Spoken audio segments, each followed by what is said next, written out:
This video isn't for the marathonist DOA trolls or the people that just want to stir up stuff just for the sake of stirring up stuff. If you want to do, low IQ stuff, go do it elsewhere, right? This video ain't for you. This video is more so for my people that are Destiny enthusiasts that feel betrayed, Bungie fans that are a bit burnt out, they're resentful, or my people that just want accountability but still want the future franchises to exist. Now, beautiful people, before I go any further, I have to preface, I am one of you all right? I have over 2,000 hours in Destiny, just Destiny 2 alone. We're not even talking D1, right? I can recall making some of the fondest of memories. The first time I completed Vault of Glass with some of the homies, all the way to knocking out Wrath of the Machine for the first time. I think we got it done within the first 72 hours upon release, all the way up to Forsaken, completing Last Wish for the first time and doing it the right way, not the cheese way, which was such a mind-blowing experience in the moment, all the way through the final shape where we were able to lay hands on the witness and put him down. So do know I have been there every step of the way from, again, Destiny 1 Alpha, all the way up to where we are now post-Renegades. Destiny has given me friends, it's given me a sense of community, and it's given me experiences that I would never trade for anything. And I'm sure a lot of you all watching this feel the same exact way. And that is why I 100% understand why you all may feel burned. I'm not dismissing that emotion. That is a warranted emotion, all right? So I say all of that to say this. Wanting Marathon to fail and wanting Bungie to fail is honestly short-sighted on your part. Now, let me explain myself here. Think about it like this. We are all aware that Bungie is trying to get Marathon out the door, right? They had a big mess up over last spring when the alpha came out and people could not stand it. They got to September, delayed the game, and here we are. Bungie is really trying to get Marathon out the door.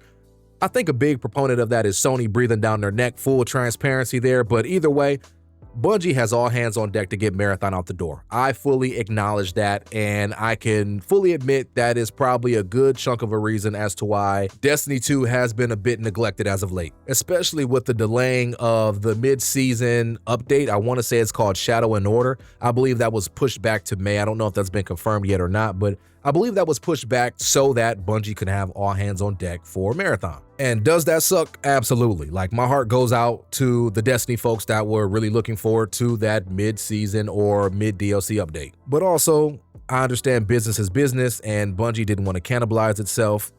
The situation could have been handled better, but either way, I understand, all right? But when things like that happen, wishing Bungie to burn and fail is not necessarily the best thing to do, especially if you are a Destiny enthusiast.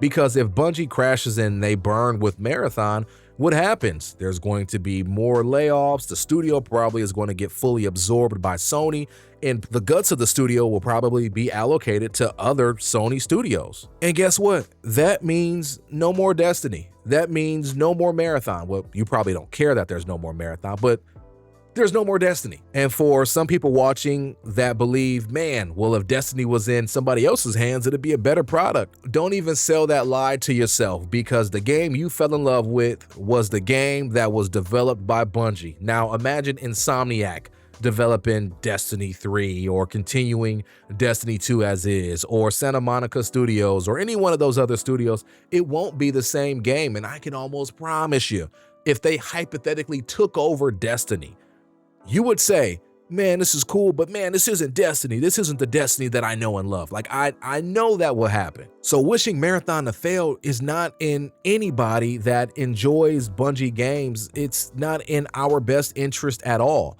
In fact, root on Marathon, right? And I know this is biased because I am a Marathon guy, right? And I was a former Destiny guy. I'm still a Destiny guy to this day, right? You can't take that moniker from me. I'm still a Destiny guy. But root on Marathon, because Marathon succeeds, guess what? Bungie has more capital and more opportunity to have wiggle room to invest into Destiny. Now, I would hope that Bungie would be investing into a Destiny sequel, whether if we call that D3 or Destiny Forever or whatever we call it, but hopefully Bungie would invest some of those funds in creating new and fresh foundations so that Bungie can begin building upon that, because I'm sure you know, like I know, Destiny 2 is hanging on by a thread. Like, the foundation for Destiny 2 is super tired, Joe. Like, when did Destiny 2 release?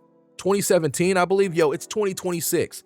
That game has been hanging on for 9 years, and we're not even including Destiny 1. If we include Destiny 1, it's been around for a decade plus. Yo, like, it needs a facelift. It just does. And I would safely assume it gets that facelift by creating an entirely new foundation, using some new architecture. I'm not a developer, so I don't know what goes into that. But I could safely assume if they can build things from the ground up, they will have the opportunity to expand upon what they need to expand upon. Because let's be honest, Destiny 2 was never meant to go on this long. Destiny 2 was birthed when they were still under Activision and they were under contract to release a new Destiny game, I want to say every 3 years, if I'm not mistaken. So Bungie, when they left Activision, they just said, hey, look, let's keep feeding Destiny 2. And they kept feeding it until it got bloated and they had to remove campaigns like Forsaken and like the Red War. And they just keep feeding it. It's like, yo, there have to be limitations in the game that they wouldn't have if they just went on and started to work on a new foundation. But with that all being said, I'm getting sidetracked here. So I have to digress from that all and I have to refocus myself. Having that energy towards Bungie and wanting them to fail, it's in nobody's best interest, yo. And guess who it negatively impacts the most? It negatively impacts the developers that we know are fighting tooth and nail to provide us with a quality product because they are passionate about it, right?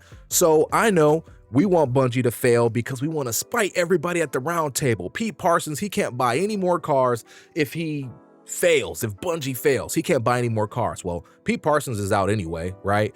But the thing with people like Pete and the other people that are at that round table is they're going to get their bread no matter what, yo. If Bungie dissolved today, guess what? All those executives get bought out and they're out. And even if they didn't get bought out, hypothetically speaking, and they got let go and they didn't make an extra dollar, they are millionaires. They have generational wealth already.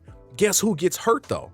The people that we enjoy that create the narrative, right? That created all the cool narratives in Destiny, or that are creating Marathon, or that worked on Halo. And there's a lot of people that are like, oh, this Bungie today isn't the same Bungie as back then. That is false. You can go and you can look up people like Lars Bakken and people of that stature that worked on some of the OG Halo games. I think Lars worked on Halo 3 or Halo Reach, and there are many people in the studio that are still OGs and that are still around. Those people that gave us those experiences in some capacity suffer, not the ones up top. So by wanting Bungie to fail and by wishing and praying for their downfall, you're not hurting the big wigs, you're just hurting the everyday people that try to provide individuals like you with great experiences because they're that passionate about it, you know? So wishing on their downfall, it just is not worth the energy expenditure there. And I have to sidebar here. You all do know studios can have more than one IP, right? Like that's normal and that's to be expected in some capacity. When you look at Riot Games, and Riot Games has what? League of Legends, and they have Valorant, and then they have the fighting game, what, 2XKO, and I don't know what's going on with that. I think they're shutting that down or something. They're doing some weird stuff there, but still, they have multiple IPs. There are studios out there that do have multiple IPs and they can do them rather well, or they can navigate them rather well. Now, has Bungie been the best with managing multiple IPs? That's yet to be determined, right? Like they've had a lot of wonkiness going on in their studio, but do I believe they will have the ability to do it once Marathon is up and running? I believe that they do. Will it take a lot of elbow grease? Absolutely. But hey, look, they better make it happen for us because they owe that to us as the consumer. And in speaking of that, look, I have to say this as well. It's okay to be disappointed. It's okay to demand more. It's okay to hold Bungie accountable. It's okay to do all those things. As the consumer, you have the power and you have the right to do all of those things.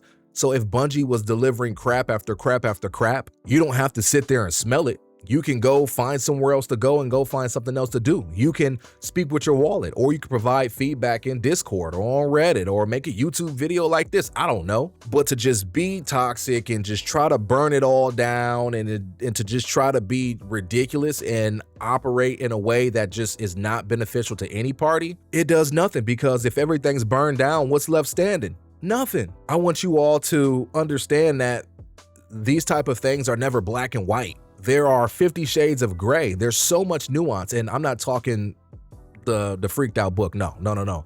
I'm just saying that there's so much more nuance that goes into a lot of these things that we don't even know. So I ask you all to, yes, hold these studios accountable, but let's be realistic and let's be understandable as well. And I'm gonna close on this. When you omit that type of energy, negative, negative, negative, negative, negative, that type of energy begins to bleed into your everyday life. And if you are a homie of mine, and by you watching this video, whether you like it or not, you are now one of my homies, you don't deserve that over your life, yo. There's too much negativity in the world right now. Everywhere you look, there's negativity. Don't be one of those people that continue to spread that negativity. It does you no good. It does you no justice. You don't deserve that in any capacity. If you provide constructive criticism and still give yourself a cautious but yet optimistic outlook, I'm confident there's a lot of things in your life that will change as a byproduct of that. As the old saying goes, you fake it until you make it, right? And I'm not saying have toxic positivity, like, no, not in any capacity, you know? I want you to hold individuals accountable, critique, do things like that. But to sit there and to ruin your entire day over a studio or over whatever's going on in this gaming sphere, whatever the case may be, it's just not worth it. It's not worth your energy expenditure. Use your energy on things that are so much more conducive to you having a better life, whether if that's studying, whether if that's educating yourself, whether if that's, you know, partaking in some type of endeavor, whatever the case may be, because you owe it to yourself. And I would like to believe that you're too good of an individual to want to negatively impact this world. Like, no, don't succumb to the negativity of the world. Be the positivity that changes it. You know what I'm saying? And with this all being said, I'm gonna hand the mic over to you all. I don't even know where I took this video. This video was supposed to be one thing, and I think it's pivoted to something else, but it is what it is. We're still going to get it out, and I'm going to still share it with you all because that's what I do, right? I like to keep things as authentic as possible. So I'm going to shut up. I'm going to let you all rock and roll. Let's keep the conversation as civil as possible. Please, please, please do know that I love you. I love you all for coming and watching. Even if you didn't come and watch, I still love you. And I hope you all have an incredible rest of your day. I'm going to catch you all in the next one.